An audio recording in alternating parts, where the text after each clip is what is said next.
الطيف سرى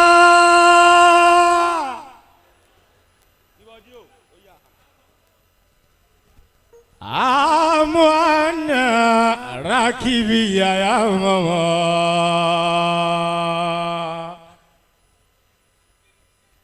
مواتينا خير الناس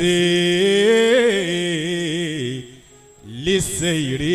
صمما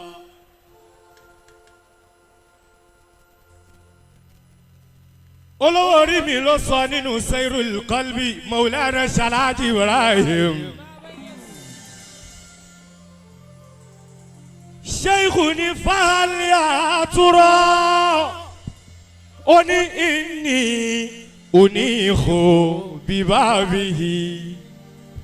wa amshi bitadibi litoha Muzallima Ibrahim oni unadihi toha anabi kò sẹ́ni tó lè yòǹbó anabi nkálẹ̀ bí gbogbo wa bá tiẹ̀ yòǹbó anabi àwa daigman ẹ̀ yòǹbó anabi kí gbogbo sọ́mọ̀ ń gbọ́ ọ̀rọ̀ mu ní unadihi toha munhamina muhammadan oni ataka khadimun shaibul fawdi mu'dima oni a'adhkuru hali gai Ibrahim oni a'adhkuru hali amukafaka fa innama takarramta li min qabli ma kuntum mulzama Ibrahim ni makarimu ahli al-judi fika tajammat وقد عشت عسخ الناس بل دمت أكرمون محبا فقيرا سائلا شاعرا إبراهيم أن يجوب الفيافي هذا شيبان ومرمون لذلك يأوي الأنبياء وكلهم يراك أبا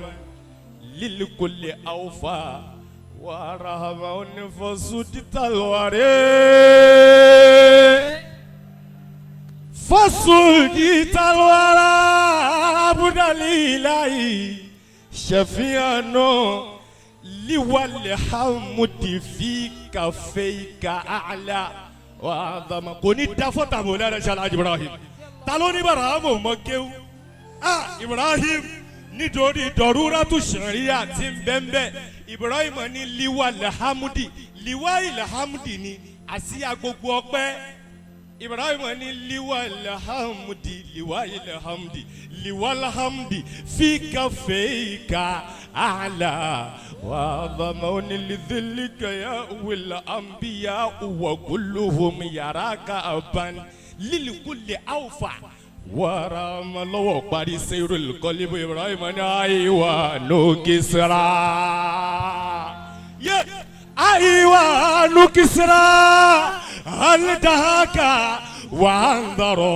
بروز النبي إن كسرا تذكروني كسرى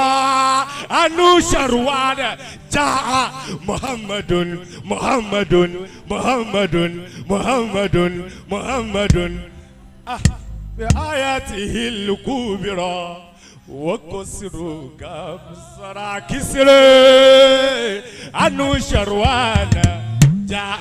محمد أني يرتل ذكرا منذرا ومبشرا ó dá èyí tẹ̀mí kọ́ tí mo fi yàn nábì àwa ló kàlẹ́ kí la fàárọ̀lẹ́ mọ́hórí nùrọ̀lẹ́ hidayati Mustapha ladinani. à ń kí wọlé àwọn ìmáàmù gbogbo Lẹ́kì.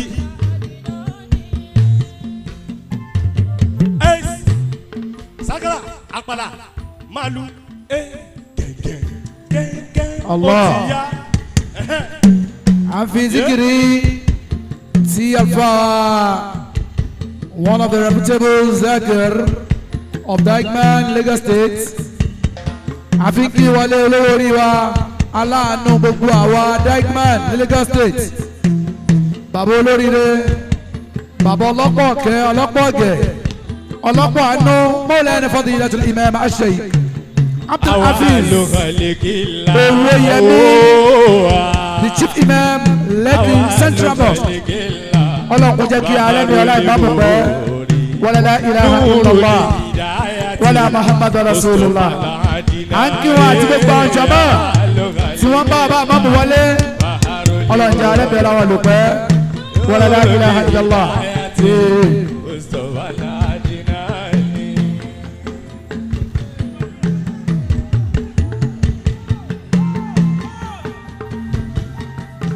Money Muhammadul Mustafa Muhammadul Mustafa Aulahu Maulahu Kullala Toya wa Adina Huwa Alahu Afa Nabi kila mawalaki Mahadahu Fatada Nafarun Bihadihi wa Muhaidal Fakiri Agina Alikalabi Alikalabi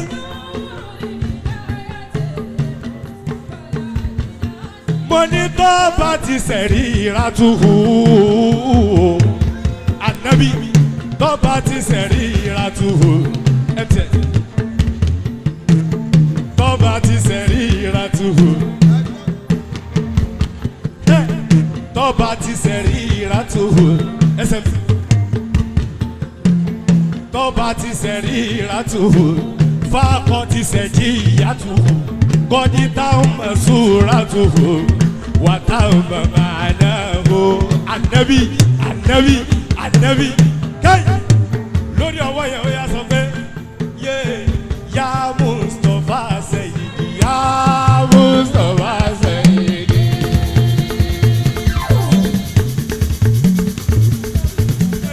Ya Nura Nuru, Ya Nura Nuru Lehuda, Huda, Huda, Ya Nura Nuru, Huda,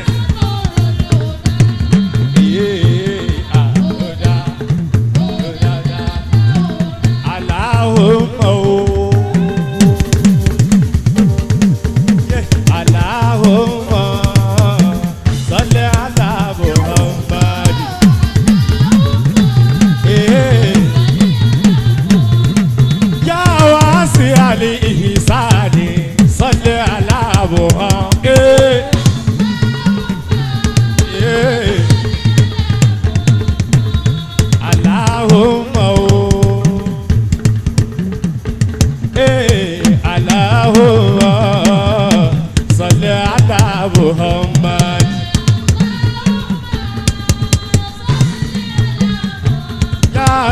Rasulallahi